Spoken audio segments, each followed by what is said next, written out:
Com heu vist, les darreres setmanes, des de l'Organització Juvenil Socialista, hem publicat un seguit de vídeos que pretenien exposar la nostra anàlisi de la relació intrínseca que hi ha entre la guerra, el militarisme i l'imperialisme amb les dinàmiques de fons del capitalisme. Amb aquesta exposició el que preteníem o volíem assenyalar és de quina manera això es desplega actualment, també històricament, en una dinàmica de blocs geopolítics confrontats en el marc de la competència capitalista. I finalment ens preguntàvem quin és el paper del centre imperialista occidental, quines són les tasques de les forces revolucionàries en aquest context, és a dir, des del que anomenem el cor de la bèstia.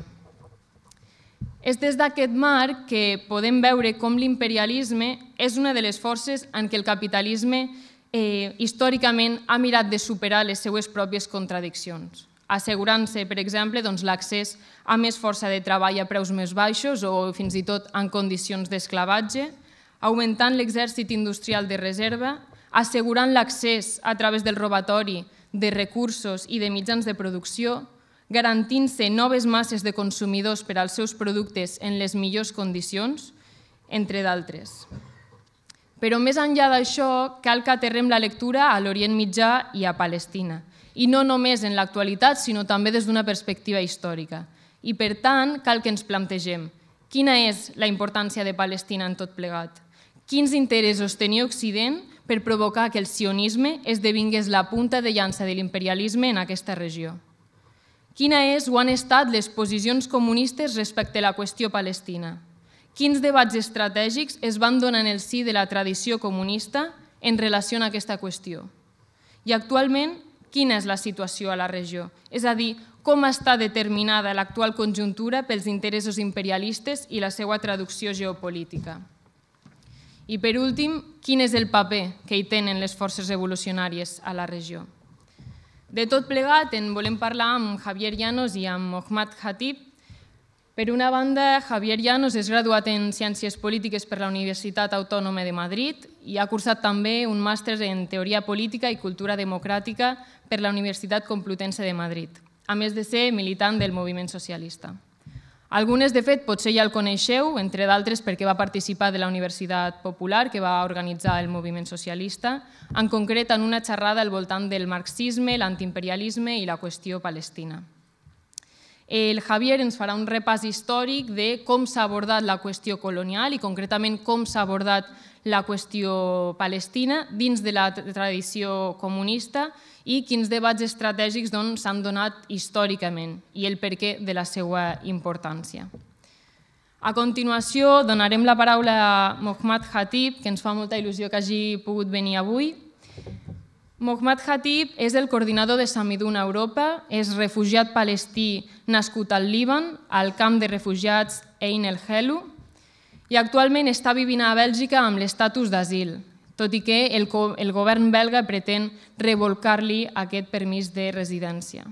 Ha estat actiu també als Països Baixos i, de fet, l'any passat se li va prohibir l'entrada al país per participar d'un acte.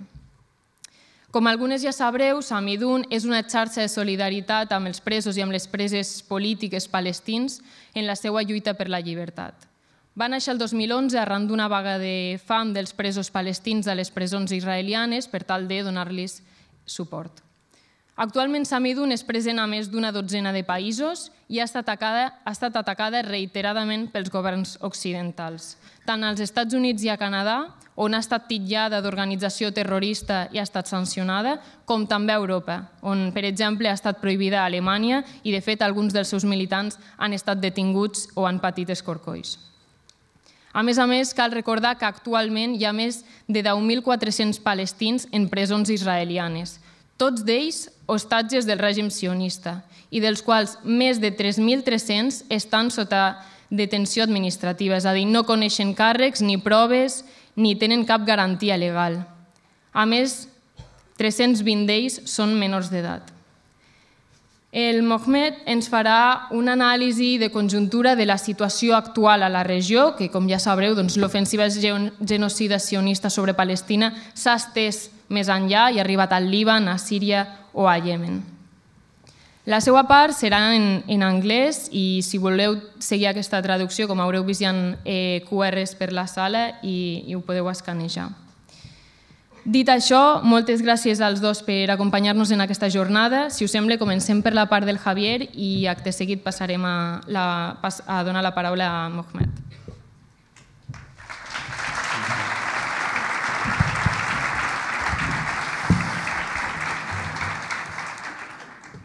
Buenos días a todos.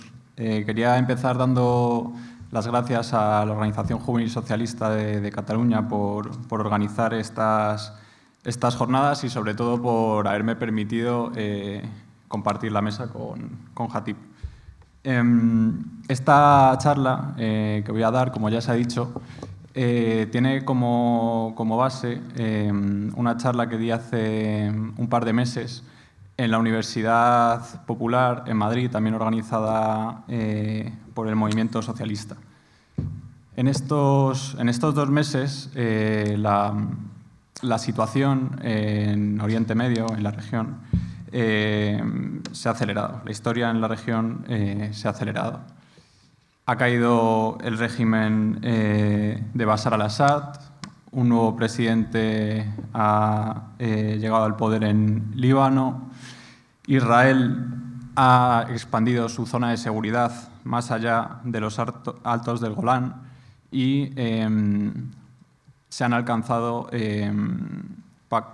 acuerdos de alto al fuego tanto en Líbano como en Gaza. Además, la Autoridad Nacional Palestina ha lanzado su mano a Israel ofreciendo sus servicios para ejercer el gobierno en Gaza. Todas estas noticias son ambiguas respecto a cómo se pueden valorar desde el punto de vista de la causa palestina.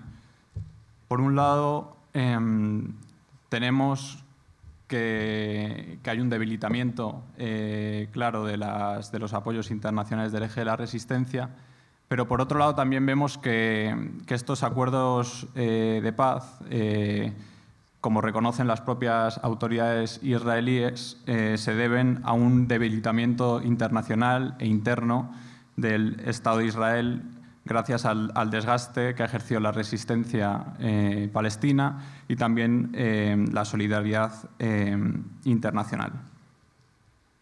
Pero sobre todo lo que muestra esta serie de noticias que se han dado en los últimos meses es cómo Palestina concentra las contradicciones internacionales del imperialismo. En este sentido, lo que se da es una pugna entre dos modelos, ¿no? Un modelo unipolar que busca un planeta hegemonizado por Estados Unidos capitaneando el bloque occidental y otro modelo que sería el del multipolarismo, que buscaría procesos de desarrollo endógenos en diferentes países y un mundo gobernado de una manera más descentralizada. El problema es que en la pugna entre estos dos modelos, que lo que representa es un cambio en la hegemonía global, lo que hay realmente es un recurso cada vez más recurrente a la guerra abierta, aunque también a formas de guerra híbrida. Entonces, lo que cabe preguntarse es cuál es el papel de los comunistas en este contexto y cuál es el papel de los comunistas particularmente respecto a la cuestión palestina en este contexto. Lo que voy a intentar desarrollar es que la cuestión palestina, frente a otros muchos conflictos que se dan en esa región y fuera de la región, está atravesado como ningún otro por la dimensión colonial. O sea, no es una lucha entre un Estado imperialista y otro Estado soberano, una potencia regional o otra potencia imperialista, sino que es fundamentalmente una lucha anticolonial que está atravesada por toda una serie de conflictos entre potencias. Esto es así, y esto implica un determinado posicionamiento de los comunistas respecto a la cuestión frente a otro tipo de conflictos. Por eso, lo que voy a hacer en esta charla, como ya se ha explicado, es volver a las discusiones sobre la cuestión colonial dentro de la tradición socialista. Voy a hacer un recorrido histórico parando en tres etapas, en la etapa de la génesis del movimiento comunista, es decir, en la etapa de Marx y Engels, en la etapa de la Segunda Internacional, y después iré a la Tercera Internacional para intentar traerlo a nuestro presente y, en particular, a la historia del movimiento comunista en Palestina. Vale, pues empiezo por el principio. Son más o menos conocidas por todas las posiciones que tuvieron Marx y Engels a lo largo de su vida sobre la cuestión colonial, sobre todo porque tienen un componente muy polémico. O sea, hay una primera etapa en la que Marx y Engels, sobre todo hasta los años 1850, entienden la historia de una manera, digamos, esquemática y lineal. Eso implica que se entiende que para llegar a una sociedad emancipada, al socialismo, es necesario pasar por el desarrollo de las fuerzas productivas que implica el capitalismo. Pero claro, ¿qué implica esta idea sobre la historia a nivel de la cuestión colonial? Implica defender el medio político a través del cual el mercado global se expande, es decir, defender la política colonial de las potencias imperialistas. Esta primera etapa va a superarse, sobre todo por el acercamiento a determinados casos de colonialismo en la India, en Irlanda y en Rusia, donde se va a ver dos cosas fundamentalmente. El primer motivo es que la expansión colonial, lejos de contribuir al desarrollo de los países colonizados, más bien contribuye al opuesto, contribuye a su subdesarrollo, porque lo que hacen es tener una posición subordinada respecto a los mercados de las metrópolis. Y el segundo elemento que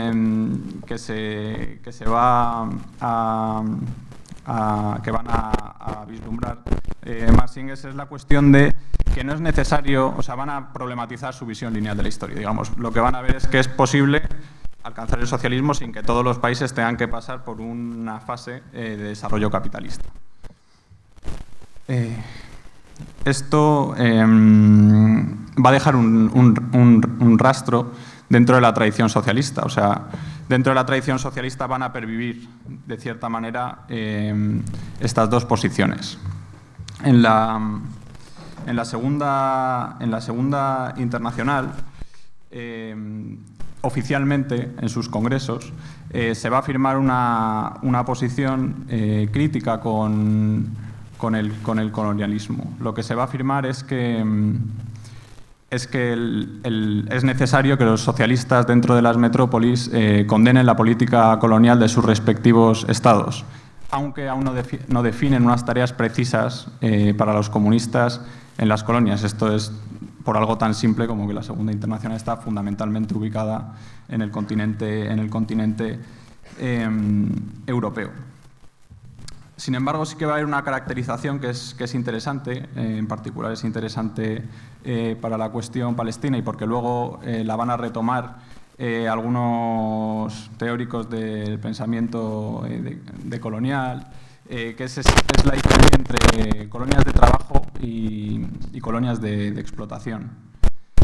Las colonias de trabajo son aquellas en las que se intenta expulsar a la población excedente de la propia metrópoli y sustituir étnicamente a la población de la colonia. Mientras que las que se denominan las colonias de explotación, serían aquellas en las cuales lo que se busca es explotar a la población autóctona y sus recursos. qué va a pasar dentro de la Segunda Internacional? Pues que cuando hay un crecimiento y un desarrollo del imperialismo, se van a desarrollar en el seno del movimiento obrero posiciones que defienden la política colonial de sus respectivos países, intentando adornarla con diferentes matices que normalmente simplemente es adjetivarla como socialista. Es decir, desarrollar una política colonial socialista que lo que implicaría sería el reconocimiento de que hubiese una posibilidad de que el Estado fuera capaz de expandir el socialismo más allá de sus fronteras. Aquí hay un claro vínculo con las posiciones del revisionismo y del reformismo, que eran aquellos que pensaban que podían utilizar el Estado capitalista para avanzar hacia el socialismo de manera gradual y pacífica. Aunque estas posiciones son derrotadas en los sucesivos congresos de la Segunda Internacional en 1904 en Ámsterdam y en 1906, posteriormente se va a demostrar por la vía de los hechos que el poder la influencia que tiene el imperialismo dentro del movimiento obrero es mucho mayor, con la traición que hacen los partidos socialdemócratas al firmar los presupuestos de guerra de la Primera Guerra Mundial, que es fundamentalmente una guerra entre imperios por el dominio colonial.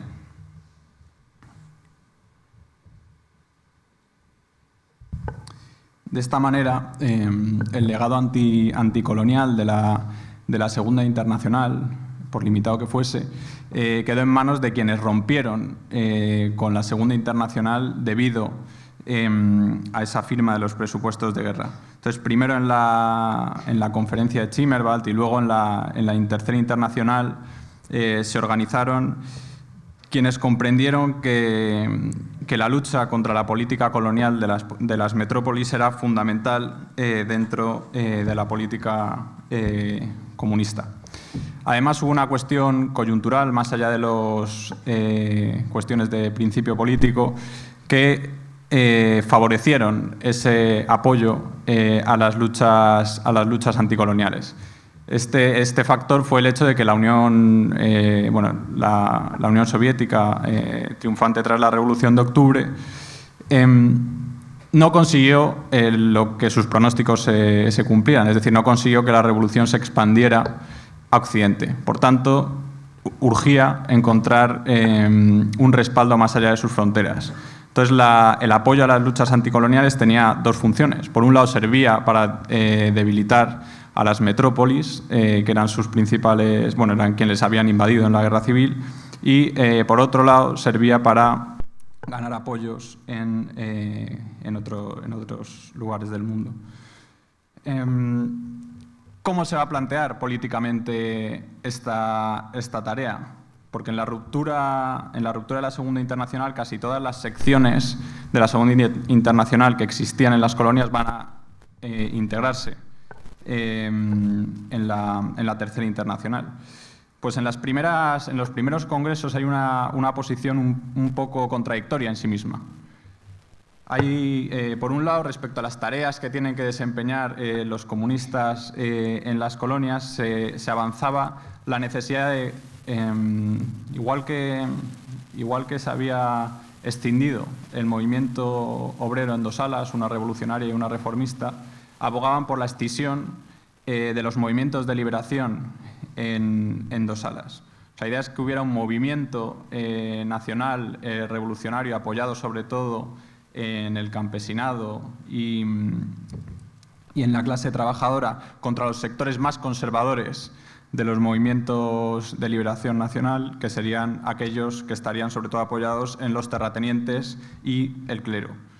¿Qué implicaba esto? Pues que la Unión Soviética estaba apoyando a los movimientos de liberación nacional internacionalmente para debilitar a sus enemigos a nivel geopolítico, mientras que a sus secciones nacionales de la Internacional les estaba diciendo que extinguiera el movimiento de liberación nacional. ¿Cuál fue la consecuencia de esto? La consecuencia de esto fue el fracaso de muchos de la política de los comunistas en muchos países y en otros casos el aniquilamiento de los comunistas en muchos países por parte de las fuerzas conservadoras en estos países.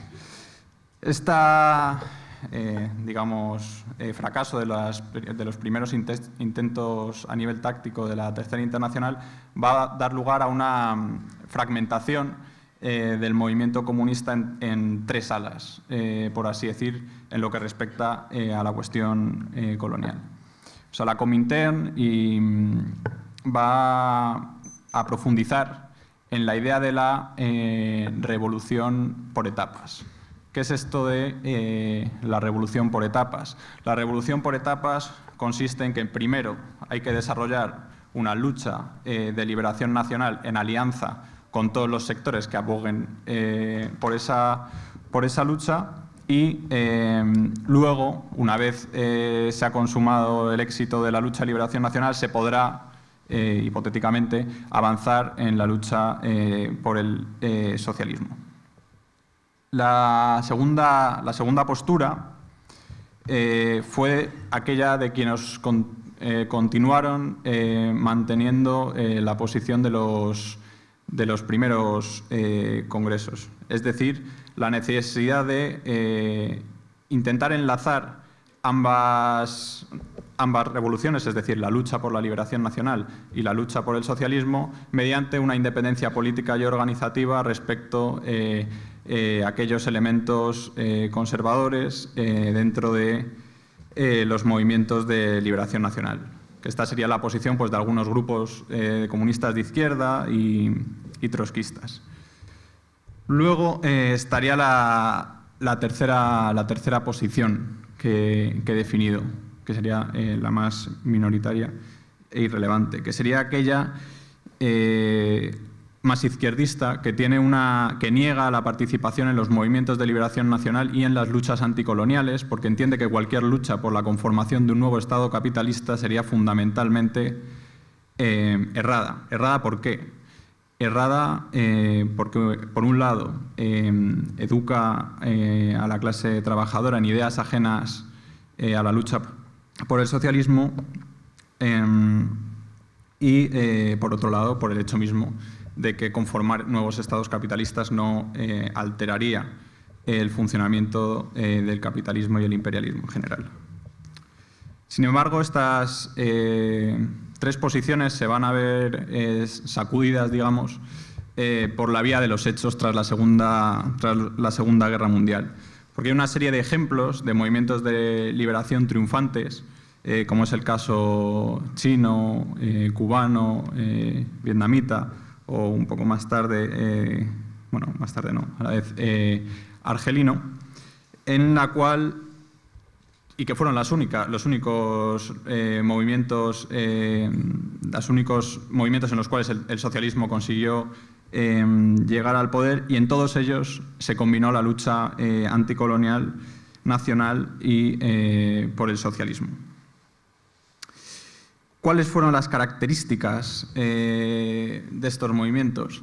Pues la característica de estos movimientos, más allá de la centralidad que tuvo el aspecto armado, fue que los comunistas no entendieron la revolución como una revolución por etapas, pero siempre abogando porque los comunistas estuvieran a la cabeza del movimiento de liberación nacional. Esto fue el resultado de una serie de polémicas, o sea, no fue algo simplemente espontáneo. O sea, el caso más claro es el caso de China. O sea, en China los comunistas habían sido masacrados por el Kuomintang, que era como un frente único de liberación nacional, y una vez fueron masacrados decidieron que lo que tenían que hacer era protagonizar ellos la lucha de liberación nacional en alianza con el campesinado. Entonces, ellos mantuvieron la idea de la revolución por etapas, pero considerando que siempre tenían que estar a la cabeza del movimiento si querían que esas etapas pasaran de una a otra. Eso sería por el lado del éxito de estos movimientos. Pero por el otro lado, muchos de los movimientos de liberación nacional demostraron también que el imperialismo y el capitalismo era perfectamente compatible con la existencia de una política colonial suave, mediada por instituciones financieras, por estados capitalistas soberanos, etc. Entonces, esto es un legado ambiguo. ¿Por qué? Porque los comunistas siempre fueron un factor fundamental en las luchas de liberación nacional, pero en la mayoría de los casos no consiguieron avanzar en la construcción del socialismo. Hoy ese legado es aún más problemático, porque en muchos países no existen ni siquiera fuerzas socialistas que puedan intentar impulsar las luchas de liberación nacional más allá de sus propios límites. Pero esto también nos permite valorar las diferentes posiciones políticas que hubo en esa última discusión. O sea, la posición etapista estricta, que sería la que defienden hoy de manera más o menos abierta quienes proponen una visión, un modelo multilateral del capitalismo internacional. El problema con esta visión es que el capitalismo ha mostrado la capacidad de adaptarse a diferentes hegemonías, a diferentes estados, gobernando la forma en la que se organizan los intercambios en el mercado mundial y en el que se organiza el sistema internacional de estados. Eso por un lado, pero es que por otro lado ya no existe un bloque socialista que pueda aprovechar ese momento de debilidad del bloque capitalista hegemónico, que continúa siendo el bloque occidental, para proponer un modelo civilizatorio alternativo. La segunda posición, bueno, la que antes era la tercera, la posición de indiferencia del izquierdismo, simplemente se ha mostrado totalmente incapaz de intervenir políticamente en la lucha de clases, porque entienden la lucha de clases de manera abstracta, como si se pudiera adecuar a los principios políticos que uno dice defender. Pero eso no es lo peor. Lo peor es que la posición de indiferencia, sobre todo en los países imperialistas, supone hacer el juego a la burguesía de tu propio Estado. La que quedaría sería la posición de independencia política. Esta posición de independencia política básicamente lo que requiere es de un reagrupamiento y reconstitución de las organizaciones comunistas en los diferentes estados, adecuándose a las tareas específicas que tendrían en cada uno de ellos. ¿Por qué es esta relevante? Porque ante la ausencia de un referente político que represente la emancipación y la lucha por el socialismo, la subordinación política no permite el avance de estas posiciones. Vale. Y ahora voy con qué implicaciones tendría esta lectura que acabo de hacer sobre la causa palestina y cómo ha afectado a los posicionamientos de los comunistas sobre la causa palestina. Lo primero, o sea, Israel, como ya se ha dicho, es un proyecto colonial que intenta sustituir a la población local y mientras explota aquella que permanece en el territorio. Es la punta de lanza del imperialismo occidental en la región y es un proyecto colonial que está sostenido sobre una ideología endonacionalista que es el sionismo. como he dicho, la modalidad de colonialismo que desarrolla sería el de una colonia de trabajo, pero la enorme población autóctona que reside allí implica que sea una colonia de trabajo particularmente violenta y que desarrolla una violencia continuada en el tiempo. El hecho de que la fundación del Estado de Israel coincidiese con el final del Holocausto y la Segunda Guerra Mundial generó una serie de confusiones dentro del movimiento comunista internacional que van a determinar las diferentes caracterizaciones de la cuestión palestina. Hay otros factores algunos más puramente geopolíticos, como el lugar que ocupa la Unión Soviética en la formación del Estado de Israel, y también el papel que tiene el laborismo sionista anglosajón en los primeros años del Estado israelí. Vale, pues lo que voy a intentar es mostrar cómo se expresan estos giros a través de un repaso muy breve por la historia de la cuestión palestina y el marxismo, dividiéndolo en 3 etapas. La primera etapa iría de 1923 a la Nakba.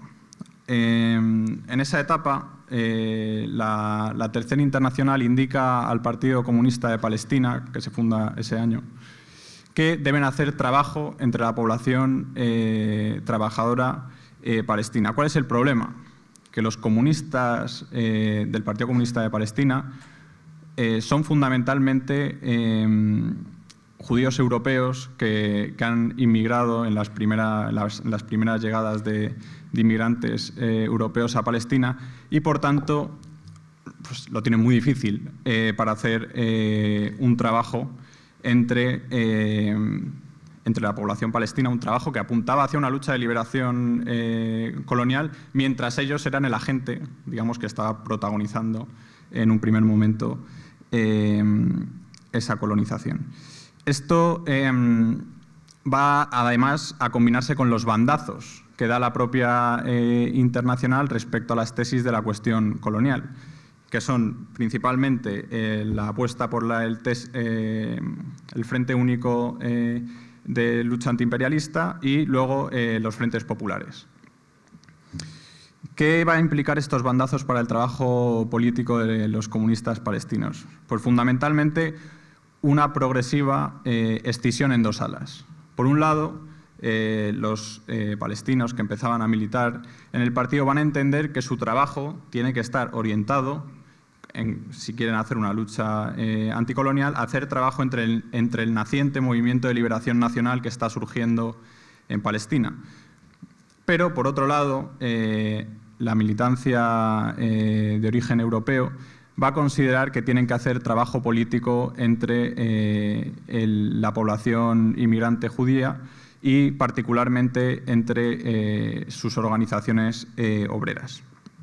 El resultado va a ser efectivamente una escisión organizativa, que es como acaba esta etapa. En la siguiente etapa, que sería tras la Segunda Guerra Mundial hasta la Guerra de los 6 días, se da un nuevo giro en las indicaciones de la Unión que da la Unión Soviética a los comunistas palestinos. ¿Por qué? Porque la Unión Soviética va a participar en los procesos de creación del Estado de Israel y va a defender las fronteras acordadas en la ONU. Esto, en la práctica, implicó la conformación de un partido comunista binacional en el sentido de que, digamos, tenía 2 ramas, una en cada nación, pero sobre todo lo que va a implicar es un reconocimiento de la legitimidad de la Nakba y del planteamiento de plantear la cuestión palestina como una lucha anticolonial a plantearlo como un movimiento de liberación nacional en la cual habría un derecho a la autodeterminación y a la existencia de 2 estados. La Unión Soviética aquí comete varios errores, pero sobre todo hay uno particularmente oportunista, que era pensar que porque Israel luchaba contra el mandato británico porque quería un Estado soberano, iba a servir a los intereses de la Unión Soviética en la región, lo cual se demostró falso de manera inmediata. ¿Cómo va a ser el proceso de recuperación de las tesis anticoloniales dentro del movimiento comunista en la región? Pues va a ser un proceso que va a estar enormemente influenciado por las experiencias políticas que he descrito antes, es decir, por la lucha argelina, china, cubana, vietnamita, etc. Y por una serie de factores regionales. Son los años en los que hay un crecimiento del panarabismo en la región, que gana una enorme legitimidad entre los movimientos de liberación nacional progresistas a nivel internacional. Pero a su vez hay una derrota de estos movimientos en la guerra de los seis días. Este proceso, unido a la radicalización juvenil que se estaba dando internacionalmente en torno a las ideas del marxismo y de un marxismo muy vinculado a los movimientos de liberación nacional, va a dar lugar a que tanto en Israel como en Palestina se recuperen esas tesis. En Israel, aunque no fueron muy relevantes políticamente, es reseñable la organización Matzpen, que era una organización de comunistas israelíes que abogaban por la descolonización total y que eran antisionistas. Y en el caso palestino se fueron conformando diferentes organizaciones como el FPLP o el FDLP, que son quienes más consecuentemente van a defender a lo largo de la historia de Palestina las tesis de la descolonización, muy inspirados también por las innovaciones del maoísmo y del guevarismo. Sin embargo, en la tercera etapa, en los años 80, se da un progresivo declive de estas fuerzas políticas a nivel interno de Palestina. ¿Por qué? Bueno, hay una serie de factores internacionales que tiene que ver, pues, por ejemplo, el declive de las experiencias panarabistas, el hundimiento de la Unión Soviética, que era uno de sus soportes a nivel internacional. Luego, una cierta dificultad para tener una implantación popular sólida tras los acuerdos de Oslo y la primera intifada. Y en cuarto lugar, la cuestión de la implicación de la Autoridad Nacional Palestina en la gestión de un nuevo semiestado. Esto va a permitir, por un lado, que a nivel internacional surjan nuevas potencias, que son las que van a respaldar a la resistencia palestina y que van a tener un corte más conservador, y como correlato interno de Palestina, el surgimiento de organizaciones más conservadoras que van a ser quienes protagonicen o quienes consigan tener un mayor protagonismo en las últimas décadas dentro del movimiento de liberación palestino. Estoy hablando como potencia que da un respaldo y un soporte material, Irán, y como principal agente en la lucha de liberación palestina de Hamás. Entonces, ¿qué implica esto para las tareas de los comunistas?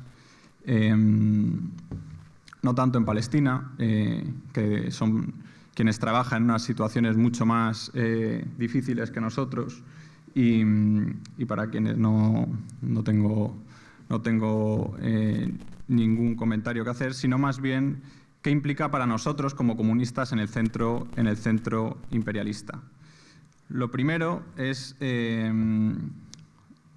distanciarnos de quienes piensan que el apoyo es condición para apoyar a una lucha anticolonial, que su dirección sea obrera o socialista. Esto, como se ha dicho antes, no es así. O sea, una lucha anticolonial es progresiva en sí misma. Lo fundamental es que bajo condiciones de opresión colonial, una lucha de clases abierta, una lucha de clases en un sentido socialista, es enormemente compleja. O como se decía en la jerga maoísta hace unas décadas, que hay momentos en que las contradicciones imperialistas predominan sobre la lucha de clases. Y en el Estado español. En el Estado español ha habido un respaldo amplio a la causa palestina desde hace más de un año, que ha obligado al Gobierno a adoptar una de las posiciones más críticas dentro del bloque imperialista occidental. Las fuerzas sociales y políticas extraparlamentarias nos hemos volcado dentro de nuestras capacidades en el señalamiento de empresas privadas, la presión a instituciones públicas, la demanda de acciones gubernamentales y el apoyo material al pueblo palestino.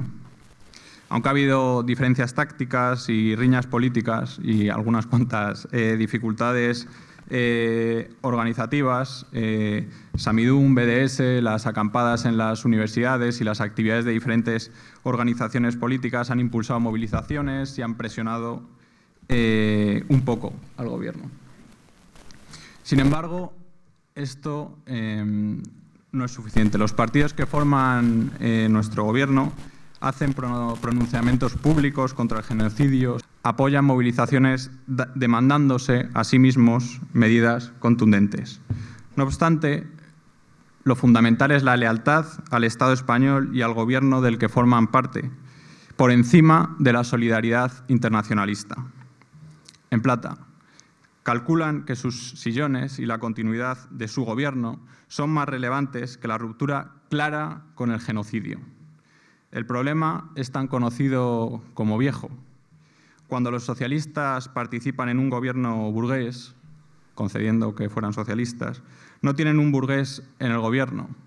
Digo, no tienen un socialista en el gobierno, sino un burgués en el partido. Lo fundamental de la causa palestina para nosotros es que sirve para poner sobre la mesa la política oportunista de Podemos, Sumar y el PCE. Y es que actuar con determinación contra el Estado de Israel requeriría romper con el bloque imperialista occidental. Romper con estos lazos supone romper con nuestras propias clases dominantes. Y romper con nuestras clases dominantes implica un proyecto sostenido sobre la independencia de clase. Muchas gracias.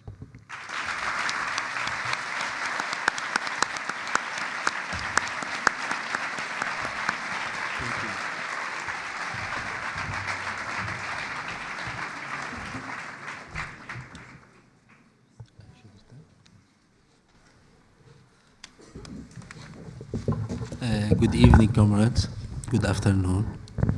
I will try to speak slowly for the translation.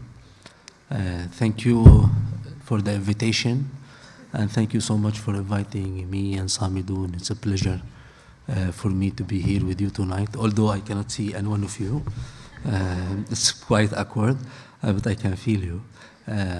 Thank you for the presentation. This historical presentation was very much important and needed.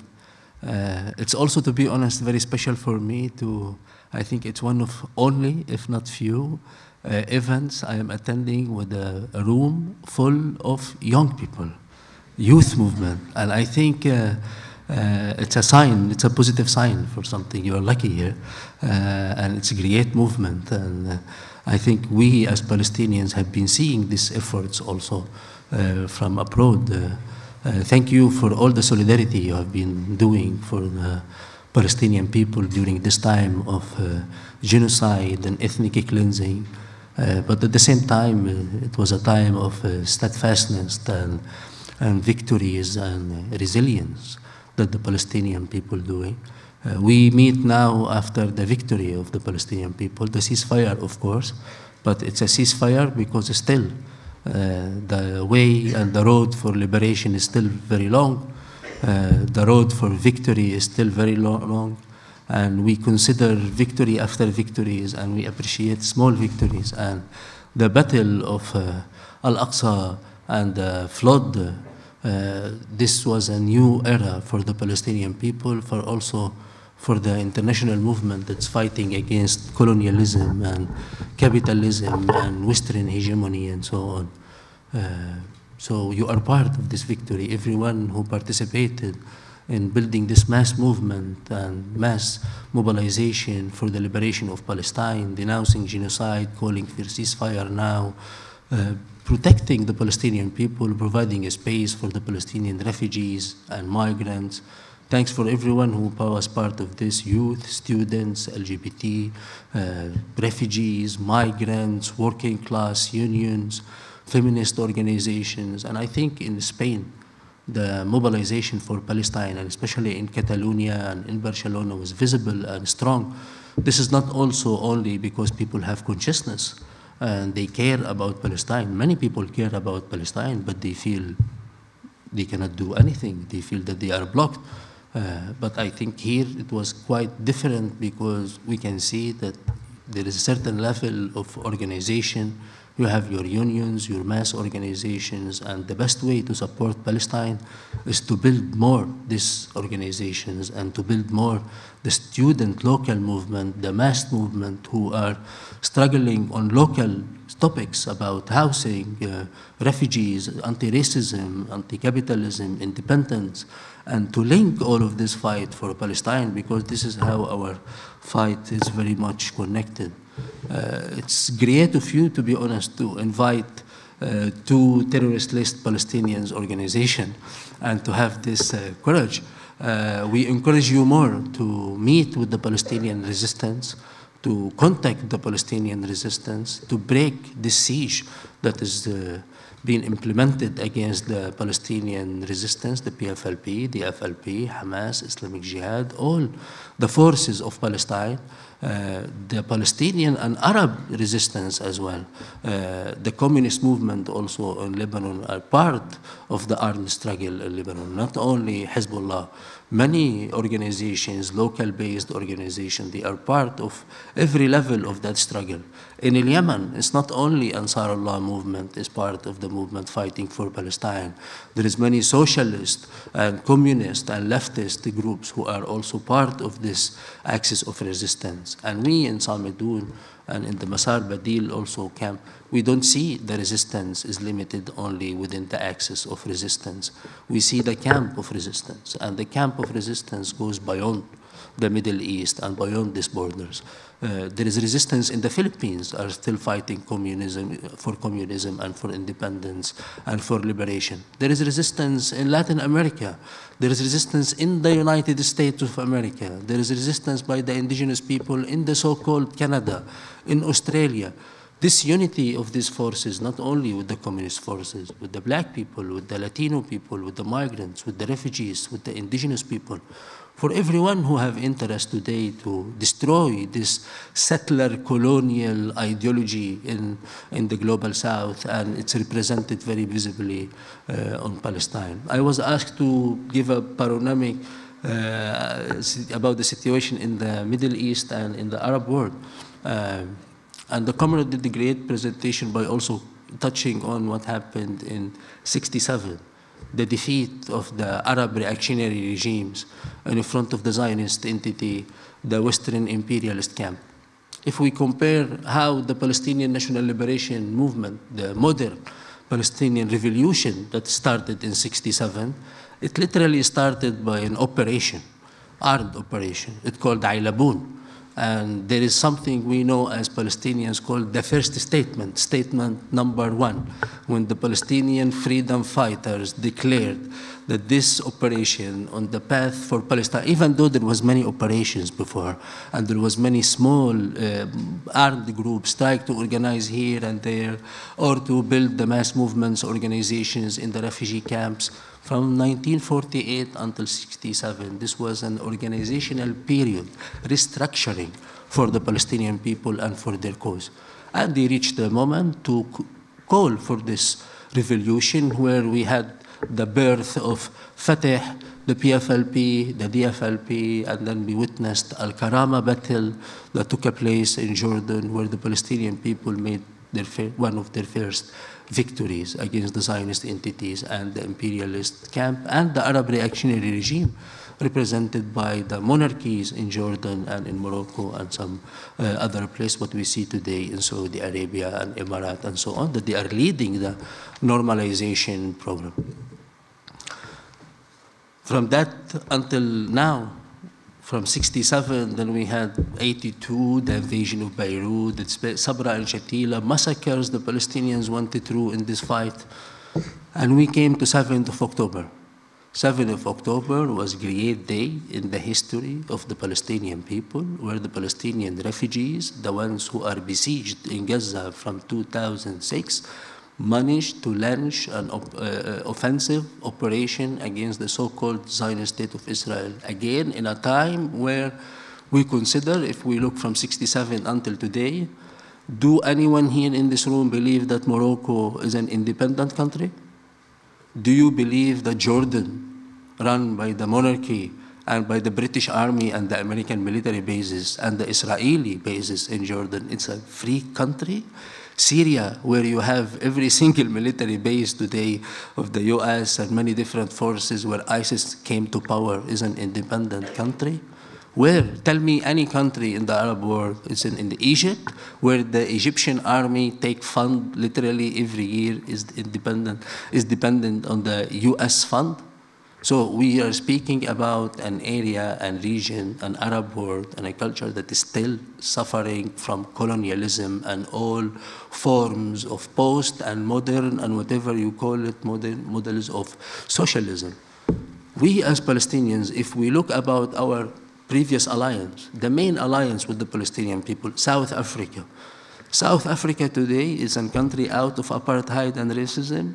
Is it true? Where 50 million of people, whereas 2 million of white people still own 90% of the economy and the land? Not true. There's not really independence in South Africa. And we see a high level of solidarity still in South Africa because the South African people still, until today, fighting and seeking for liberation. And that's why what we see today in Latin America or elsewhere. So we do believe and we see the region is just colonized.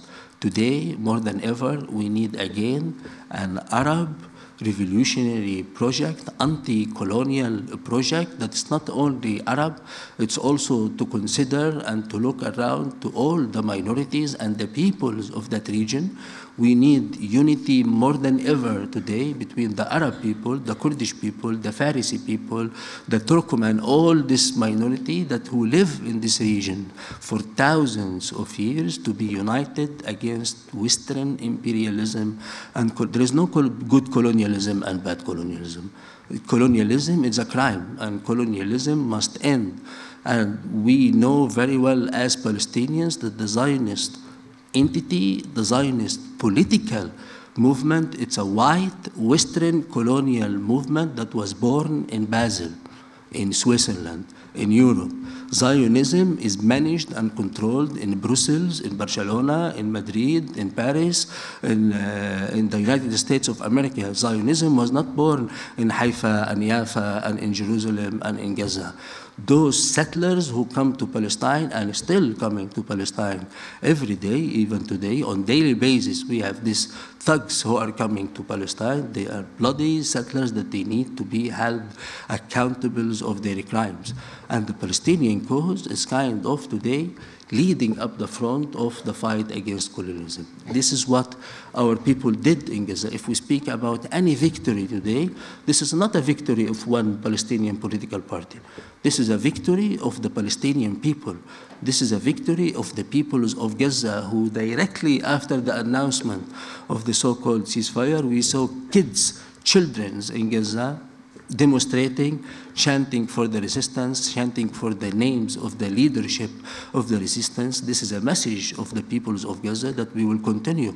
I assure you, out of these refugee camps, out of this pain and suffering that happened from the 7th of October until now, we will witness a new movement within the Palestinian society.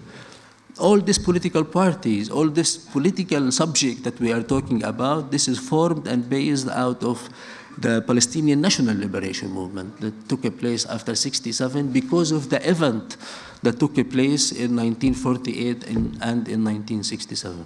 If you combine what happened and what the Palestinian people faced in 1948 and what the Palestinian people faced now, this today is much bigger.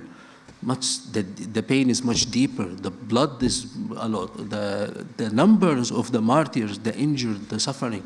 Israel was never clear about their nature as a settler, colonial, ethnic cleansing state as it is today. They flipped the narrative. Today, people can see live streaming what Israel actions and what the structure of this state and its nature. So we see today the Palestinian people are again taking the lead in this fight against capitalism and imperialism, showing to the world what this means and how we should fight this. We also in the European Center imperial score, we are not only here as Palestinians, we are not part of the solidarity movement, right? Something happened in the past 15 years. We have today a huge Palestinian community in the imperial score. And those Palestinians are not only refugees, we are also part of this society. The Palestinian people are part of the society in Sweden, in Germany, in Belgium, in France. We are part of the working class. We are part of the refugee and migrant community who also face racism and racial discrimination and so on. We are exposed now to Europe, and we are exposed to the history and to the culture. We are exposed and we are in an easier way to connect with each other. If I will take you example as Samidun, for example, as an organization. If we will organize in Lebanon, we will be Palestinians from Lebanon. If we will organize in West Bank, we will be only from West Bank. There is no way to meet if you are Palestinians from Gaza or from West Bank today. But if you take a Samidun chapter in, not in Germany anymore, but in Belgium or in the US or elsewhere, you can meet Palestinians who are literally coming from everywhere, from Gaza, from West Bank, from Lebanon, half Europeans, half Palestinians, and so on. This is an opportunity for us to meet as a Palestinians. At the same time, since we are part of this Arab and migrant community, it's an opportunity for us also to meet with the other forces and to build connections.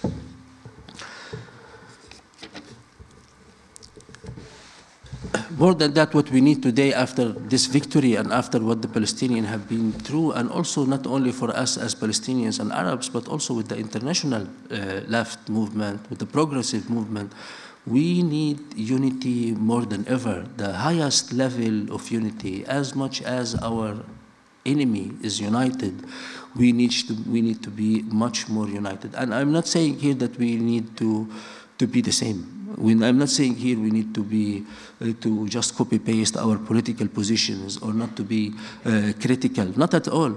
But if we have a unity level of 60%, then we work on the 60% and we keep discussing the rest of the 40%. In a time when we are organizing and mobilizing, we can solve our contradictions and our disagreements or differences. But also this diversity within the movement, also it's very important and very healthy. We shouldn't take this as a disadvantage of our movement, that we are divided.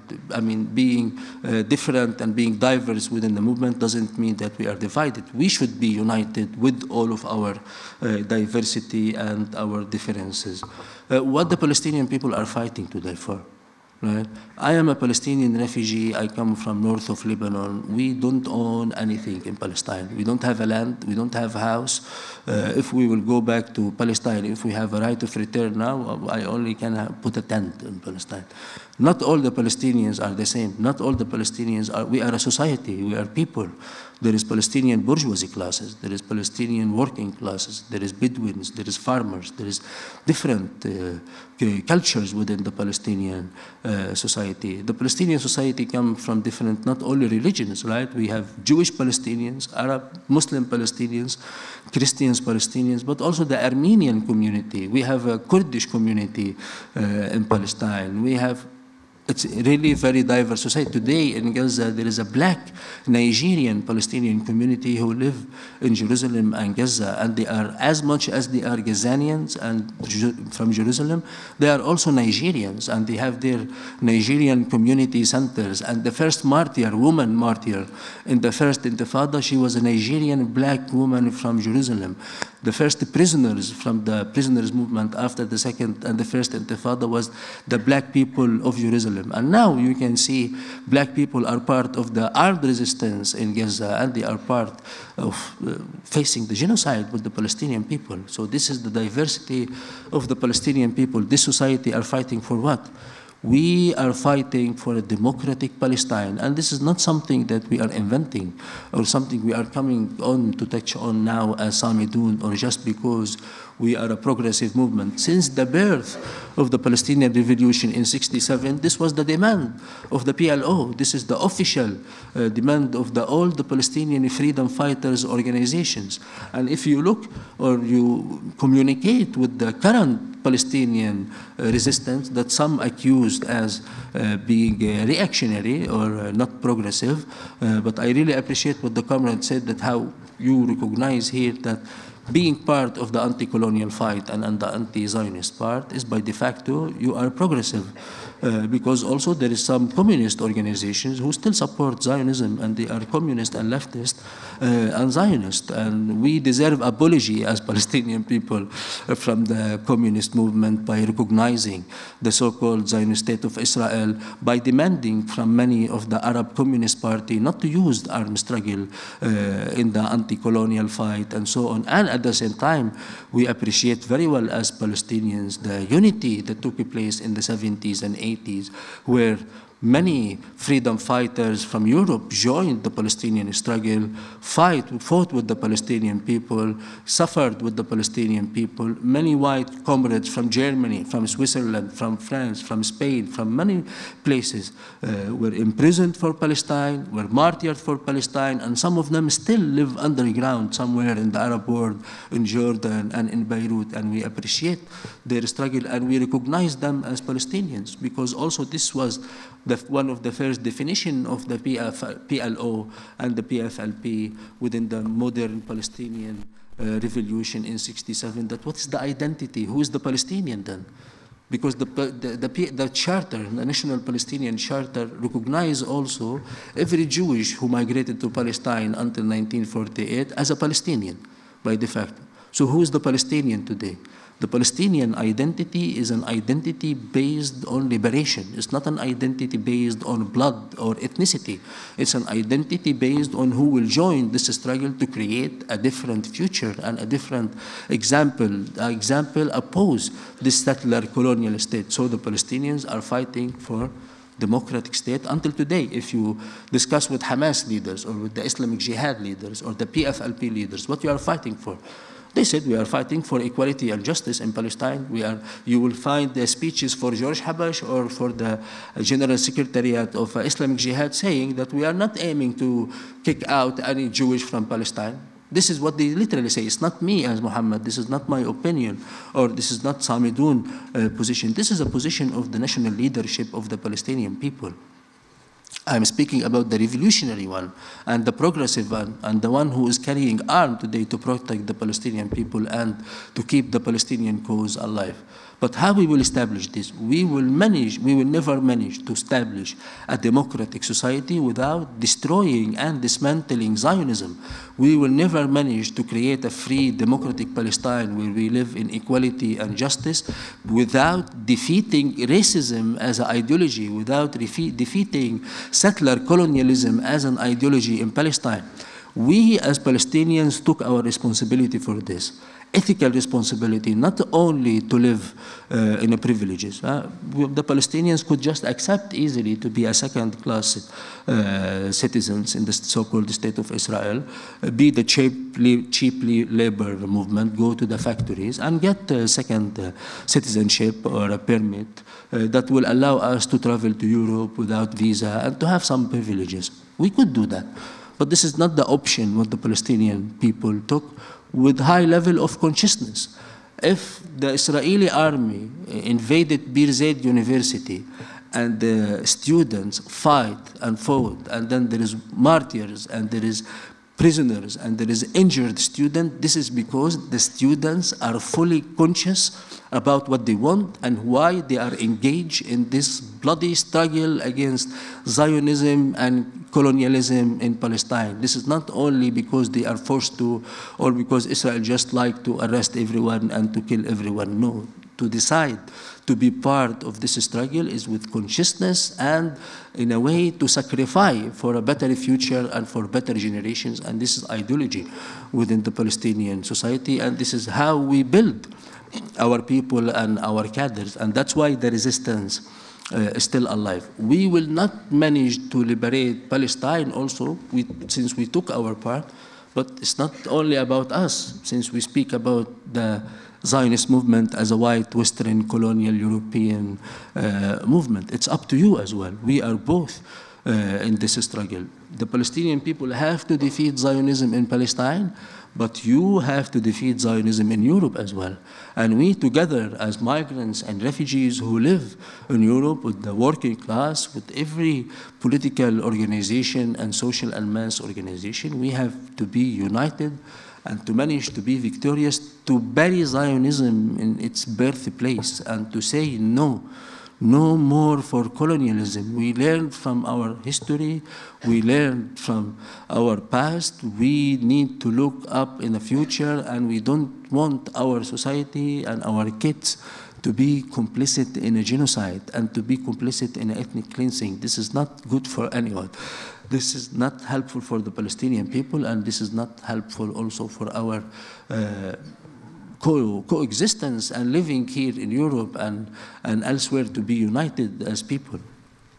So it's a joint struggle that we need to go through, both of us. And I think this year of genocide proved also that no, seriously, the Palestinian people have alliance and have forces all around the world who doesn't dare to go to the streets, chants for the resistance, calling for free Palestine from the river to the sea, where everyone can and should live in equality and justice in a society out of racism, colonialism, fascism, white superiority, controlling of religion, everyone to have their space to practice their religion and culture and to practice their identity and who they are. This is free Palestine from the river to the sea. And what does it mean for us? Free Palestine from the river to the sea means to ensure the rights of more than 7 million refugees who live in the diaspora, in the refugee camps of Lebanon, Syria, Jordan, in Egypt, and in Europe. We have Palestinian refugees who still live in tents in Greece now with the other refugees, in squats and so on. Palestine from the river to the sea should welcome every national liberation who is fighting for liberation and against colonialism. Palestine free from the river to the sea should train and support and fund every single organization and political movement who is part of this struggle against colonialism and imperialism, and to ensure to create a different society, different from the settler colonial society in the United States that is based on the blood on the indigenous people and on the backs and suffering on the black people and the migrant people. Palestine from the river to the sea means to ensure health care and free education and popular and democratic university for the Palestinian people and for the Palestinian masses. And this is how we understand socialism. We understand socialism based on our nature, also as an indigenous society based on communalism and based on sharing culture and so on. We are not part of this nation state. Actually, the Palestinian people never fought for a state. State is not part of the language when we refer about Palestine. We don't say we want to liberate Palestine and create a state. This is not a hope for any Palestinian. Palestine, for us, is a homeland.